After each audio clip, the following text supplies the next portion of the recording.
Hey guys, welcome to the channel. Thanks for tuning in. Today, well, it's a lovely day today. Perfect day to give you guys a overview of my 2001 Mazda RX7 Type RS. Look, if you already haven't done so, check out my previous video. That basically gives you a background and context as to how I got here. You know, a bit about previous experiences with my old car, and basically where I'm at today. Today more so I'll give you a bit of a detailed overview around how I acquired this car, and some of the I guess experiences that I've had to go through, and then also I'll talk to you about some of the changes and modifications I've made to it, obviously for specific purposes. So I won't try and talk too much. If I do, it's because I want to give you as much context as possible. So yeah, 2001 RX7 FD3S. It is a Type RS, so this came with the better turbos, better flowing exhaust, bigger brakes, Bilstein suspension, shorter final drive diff ratio, and a longer fifth gear, and in total weighs 1280 kilograms. So it sits one under the Spirit R.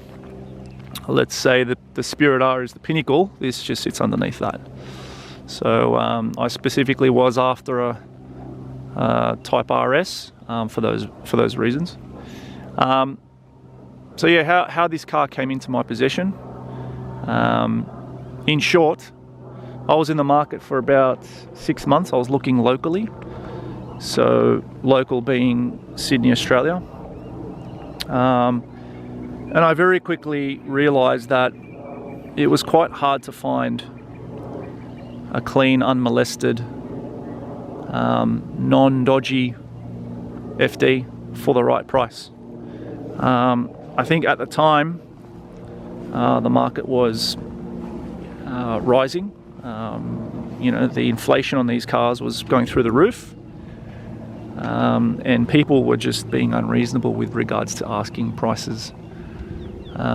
So I very quickly learned that I wasn't going to find the car domestically. I needed to import, and that's what I did. I reached out to a company in Western Australia called Prestige Motorsports. Jeff there was of great help. He was kind enough to provide me with all the facts, details and processes, and he basically managed the project end to end for me, and it was very easy to deal with, and I highly recommend Prestige Motorsport if you want to go down that path.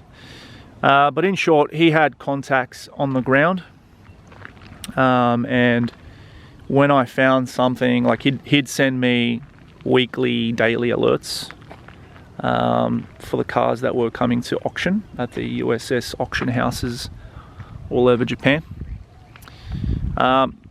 So yeah, when I found the one that I wanted, or I found these cars basically stock, completely stock. It only had aftermarket rims and an auto timer. 73,000 kilometers.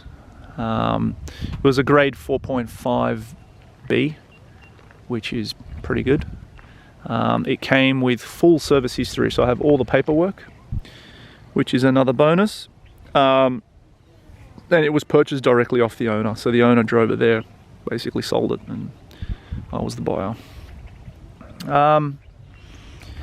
So yeah, it was a bit of an ordeal, but I was lucky enough to have the right person on the ground, and they inspected everything. They checked the engine and oil levels and made sure that things like the clutch was working. You know, all the fault finding was done. So on that basis, I was happy to sort of move on with the process. I ended up bidding for it, and we won. The car alone, so excluding all the fees and taxes associated to the auction process, cost about 50 grand Australian dollars, which, look, at the time is a pretty good price for what I got, the condition, the mileage. I was happy with that, so no complaints there. Now, by the time the car got shipped, and there was, you know, all sorts of fees and taxes and GST applicable, and cleaning and transportation, all that sort of thing, registration, putting it on the road legally, the total cost was about 65 grand. It's not cheap, but again, you know, finding something that's this clean, with low mileage, that's unmolested, and has a full history, it's very, very hard, dare I say, impossible, unless you know the right people, and unless you're very lucky and you have a lot of money. So yeah, that was the import process. Would I do it again? Maybe. But yeah, do your homework, make sure you look into things for yourself, and be very prudent about everything. So that's it. Now, the changes I made to the car. So in the last video, you may have noticed that the front end looks a little bit different, and the wheels, tires, and also the mirrors have been changed. So might as well start there. It's an iconic car, and an iconic car needs the right set of rims on there. These are the Saga S Plus T 37s in bronze, and there are 18 by 9 front and 18 by 10 rear, plus 35. They're wrapped in Hankook RS4s, 235 front, 265 rear. Look, for what I wanted something that performed well, and you know, I didn't want to modify my guards. I didn't want to modify the plastic lining and bend stuff, and that was not what I wanted. I wanted to keep it as OEM as possible, you know, and also give it a bit of aggression while I was at it. So I think, personally, if I'm not biased, these size and offsets, they sit very flush with the guards. I think they work perfectly, and you know, my preference is function over form, but obviously there's a bit of form here as well, so they tick the box. I've driven on RS4s previously, and they're very good as far as them being an all-rounder, as far as, you know, daily or street driving, wet weather, etc., and they provide good grip as well. So I went all out. I got the valves and the lug nuts and the center cap. Small fortune. I did, feels like I had to pull out a left kidney for this setup, but you know, you only live once, right? The mirrors are craft squares. They weigh about 500 grams or something ridiculous. They do give it a nice time attack style, Formula 1 style look. And they bring out the lines, the profile of the side of the car a bit better. Definitely work well. The factory items were a pain to remove, and they're actually quite heavy, surprisingly. So these definitely make a difference as far as weight saving is concerned. No looking back there. Now, this car actually came with the OEM fog lights, and I've had to remove them. I sort of tried to avoid doing that. It's against my policy. If they came with the car, I wanted to leave them on the car, but the reason why is because I needed to run a tow hook for track duties. You know, if worst case scenario, I went off track or the car broke down for whatever reason, they have access to rescue me or, you know, put on a tow truck, as opposed to using the factory tie down hook, which is actually sort of, you can't see it, but it's sort of situated underneath the front lip. And so utilizing that, the whole front bar and the front lip would be messed. So this item here is a Japanese manufacturer called Super Now, anodized in red. And if you look sort of in where the oil cooler is, I've actually purchased some Magic oil ducts, and I've sprayed them in a satin black. They look quite neat. This actually took a lot of fiddling to fit correctly. What I mean by that is the tow hook and the duct itself, I needed to measure and make sure everything was in line before I made the cut to fit that tow hook in there. So a bit of work, but look, is it worth it? I think so, because I haven't seen many FDs running this setup. It does look clean and very purposeful. The front lip is a Auto XC carbon front lip. Definitely much more aggressive than the plastic OEM item, and I think it gives it a nice side profile, bit of a chin, bit of aggression, which I like. The bonnet is a feed bonnet in carbon, of course. I purchased the latches that Feed run on their demo car as well. I think they look very smart, very clean, and this bonnet definitely helps with under bonnet temperatures and heat soak and whatnot. Rotary life, bro. That's how it is. Look, as far as exterior, I haven't done a whole lot, to be honest. The rear of the car is left untouched. I personally think it looks perfect the way it is. I just obviously have the aftermarket exhaust. It's a Fujitsubo Legless R catback exhaust. Gives it a nice hum. It's not too loud, not drony, but you can hear it. Very unique. Can't go wrong. That's the rear of the car. In terms of the interior, again, I haven't done a whole lot. Again, the base foundation of the car was very clean, and very thankful for that. So like things like the door cards and whatnot. I've replaced some minor things, like for example, this wasn't broken, but I replaced it just because I wanted to improve the feel of what was on there. And things like this as well, I've replaced, even though it's redundant, because now I've got the manually adjustable mirrors.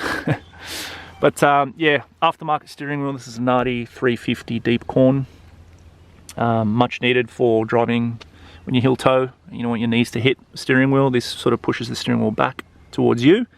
That's a Worksbell Boss kit. Gear knob is a Joyfast item. It's actually MX5 manufacturer or workshop in Japan. I'm running a RE Amemiya short shifter. It does sit lower, pretty much has the factory feel to it, but there is a slight sort of short throw to it, but basically OE sort of thing, which is what I wanted. Up there I'm running a single Haltech can gauge, so I've got things like, or access to oil pressure, oil temp, water temp, that sort of thing, boost and whatnot. For now I'm just mainly using it to keep my eye on water temps, but in future we'll definitely plug in some more sensors into it so that I could monitor more successfully. And of course, for every rotary owner, I've installed a fire extinguisher. That's the Cap Industries mount position, so I think it's pretty smart. I've also got in the dashboard just the cable to the Haltech ECU, which controls everything. So on that note, let's have a look at the engine.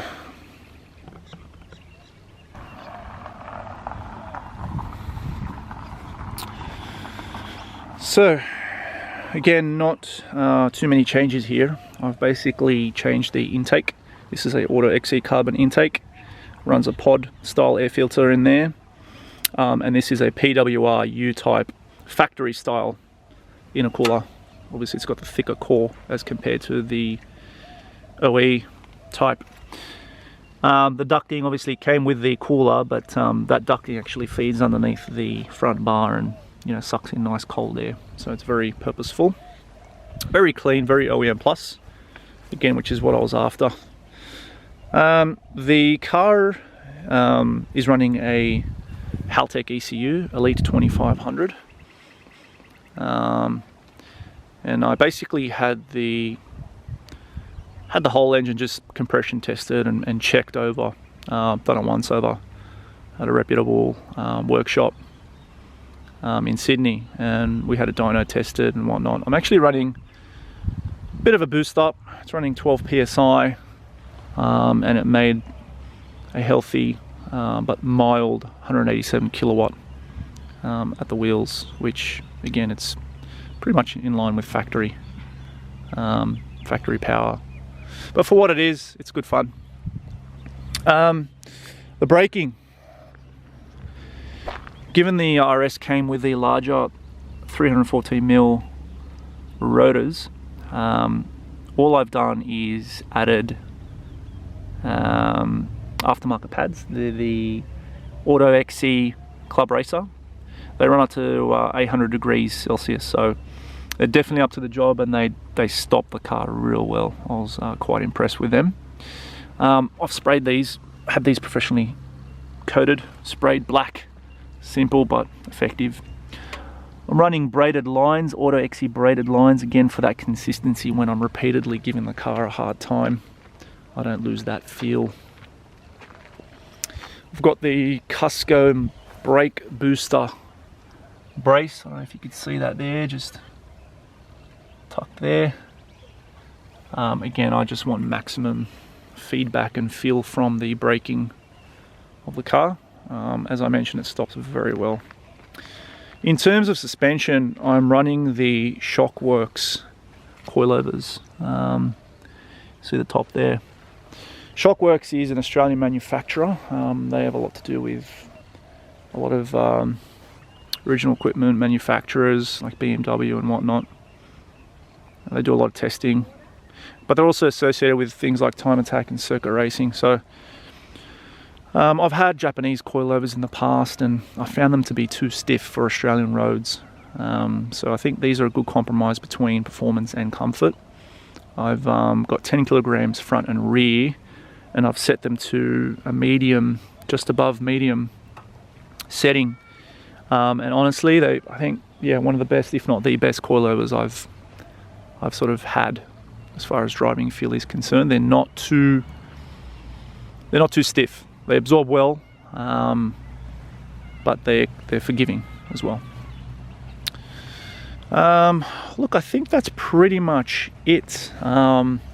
There's some more changes needed to the car. You know, it's one of those things, it's a never-ending story / ongoing project. That being the suspension bushings. It's a 20-plus-year-old car now. There's definitely a lot of creaking and rubbing, and I don't know if you want to call it rubbing, but you could definitely hear the bushes make some noise at bumps and at speed when there's a bit of weight shift. So there on the cards, I've actually got a set of rear OEM bushings waiting to go on. I'm also wanting to install some sway bars, Cusco front and rear sway bars. But yeah, the next thing for this is to visit the track and see what it could do.